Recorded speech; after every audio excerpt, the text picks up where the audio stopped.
मुंडकोपनिषद का कथन है, जो अदृश्य है, अगम्य है, अप्राप्य है तथा जिसके न तो आंख है, न कान है, न हाथ है, न पैर है, वह सनातन है, सर्वव्यापक है, सूक्ष्म से भी सूक्ष्म है, वह अविनाशी है, जिसे बुद्धिमान लोग समस्त सृष्टि का मूल मानते हैं।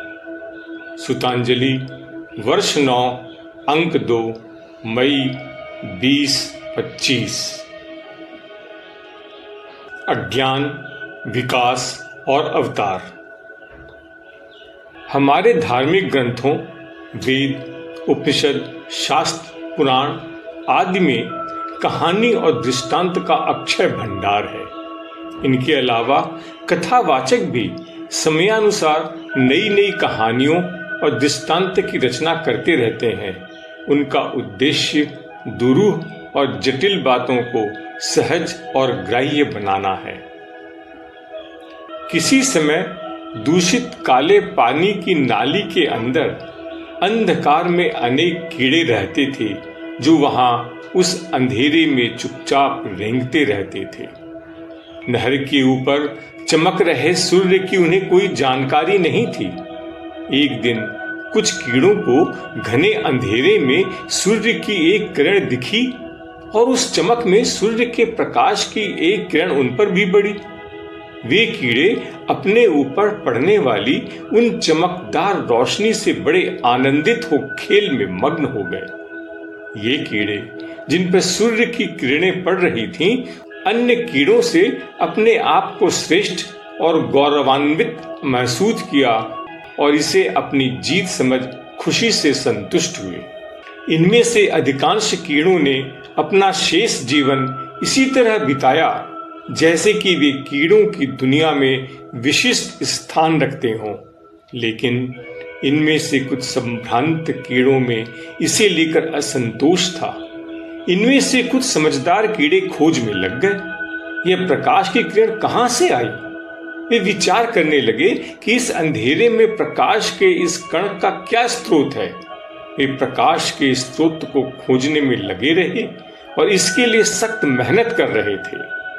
वे कीड़े जो प्रकाश को खोजने का प्रयास कर रहे थे, अपने प्रयास की तीव्रता से नाली की पानी की सतह से ऊपर उठे और सूर्य के प्रकाश को अनुभव किया जो उन पर चमक रही थी। यहाँ फिर से इनमें से अधिकांश प्रबुद्ध कीड़ों ने महसूस किया कि वे कीड़ों की प्रजाति से अलग कोई और ही प्रजाति के हैं। उन्होंने सर्वोच्च सत्य को पाया है और अपने जीवन के लक्ष्य को प्राप्त कर लिया है। वे कीड़ों की दुनिया में शिक्षक और मार्गदर्शक बन गए। लेकिन इनमें से कुछ ने महसूस किया कि जब तक वे इस गंदे पानी में पड़ रेंगते रहेंगे, तब तक चाहे ऊपर सूर्य की रोशनी कितनी ही चमकदार क्यों न हो, उन्हें कीड़ेपन से मुक्ति नहीं मिलेगी। उन्हें सिर्फ सूरज की रोशनी का ही अनुभव नहीं हुआ, बल्कि बड़ी सहजता से उस गंदे पानी की नाली के बाहर एक उन्मुक्त, स्वतंत्र और विशाल आकाश और अंतरिक्ष की अनुभूति भी हुई। वे ऊपर और बाहर फैली हुई दुनिया में नाली की दम घोंटू दुनिया से पूरी तरह मुक्ति के लिए तीव्रता से तरसने लगे। जैसे जैसे उनकी छटपटाहट बढ़ती गई और आकांक्षा तीव्र होती गई, अचानक उनके पंख हो गए और वे नहर से दूर उड़ गए। अब वे कीड़े नहीं रहे। कीड़ों की इस नाली की दुनिया से ऊपर और परे सूर्य से आलोकित सौर मंडल में एक सुंदर हंस इस नाली में रेंगते कीड़ों की दयनीय दुनिया को देख रहा था। हंस को इन रेंगने वाले प्राणियों पर दया आ गई।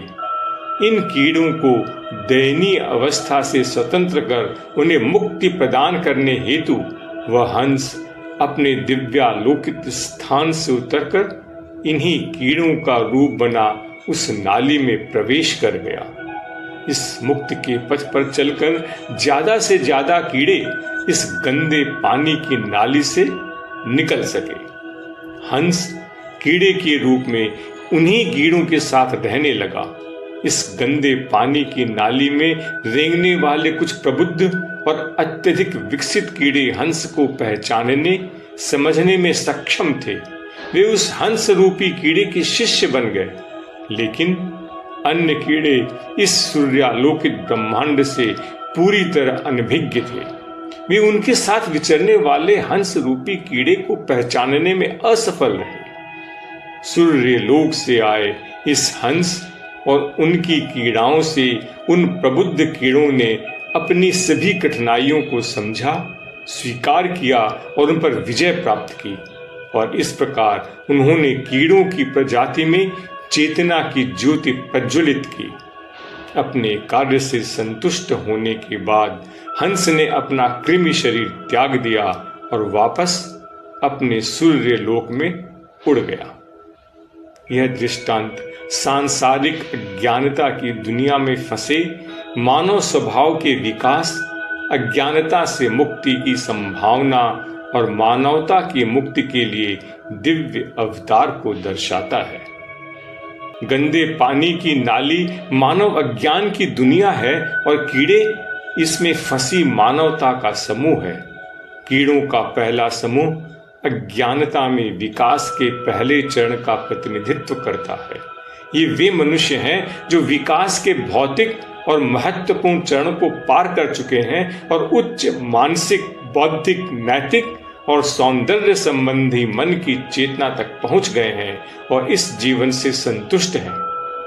कीड़ों का दूसरा समूह अगले चरण का प्रतिनिधित्व करता है, जिसमें चेतना या मन अपने आप को एक उच्च प्रकाश की ओर खोलता है, जो तर्क संगत मन से परे अंतर ज्ञान और प्रेरणा प्राप्त करता है, लेकिन फिर भी अज्ञान की दुनिया के भीतर एक प्रभुत्व अज्ञान में ही रहता है।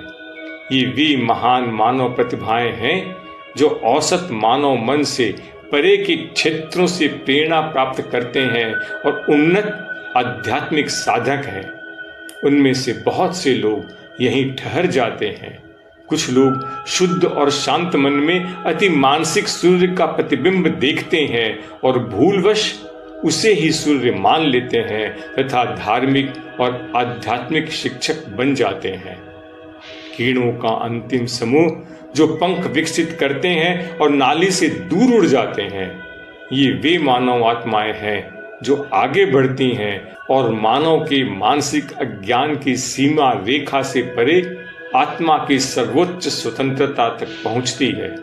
ये वे योगी और संत हैं जिन्हें प्राकृतिक विकास की प्रक्रिया के माध्यम से शारीरिक और मानसिक विकास के महत्वपूर्ण चरणों से गुजरते हुए मन को आत्मा की रोशनी में खोलते हुए अंत में मन से आगे बढ़कर अपने आध्यात्मिक स्वरूप का एहसास करते हैं। सूर्य से उतरने वाला हंस अवतार है, दिव्य अवतार, जो अज्ञानता या अज्ञानता के मानवीय कीड़े की दुनिया से जिनका कोई संबंध नहीं है, जो पृथ्वी से परे एक चमकदार दिव्य दुनिया से हमेशा मुक्त रहता है। वे पृथ्वी पर आते हैं, मनुष्य शरीर धारण करते हैं, गंदी, पीड़ित और संघर्षरत मानवता के लिए स्वतंत्रता और पूर्णता का एक नया मार्ग खोलने के लिए। अपने बाहरी अस्तित्व में वह एक मानव रूप धारण करता है और मानव प्रजाति की सभी सीमाओं और अपूर्णताओं में बंधा रहता है, लेकिन अपने आंतरिक अस्तित्व में वह एक चमकदार दिव्य प्राणी है, एक देवता है जो मानवीय और सांसारिक अज्ञान की सीमाओं और अपूर्णताओं से मुक्त है। वह अपनी बाहरी मानव स्वभाव की सभी सीमाओं और अपूर्णताओं पर विजय प्राप्त करता है और अन्य सभी मनुष्यों में समान विजय की संभावना व क्षमता स्थापित करता है। जीवन का उद्देश्य। एक बच्चे ने स्वामी से पूछा, मेरे जीवन का उद्देश्य क्या है? मुझे कौन सा कार्य करना है?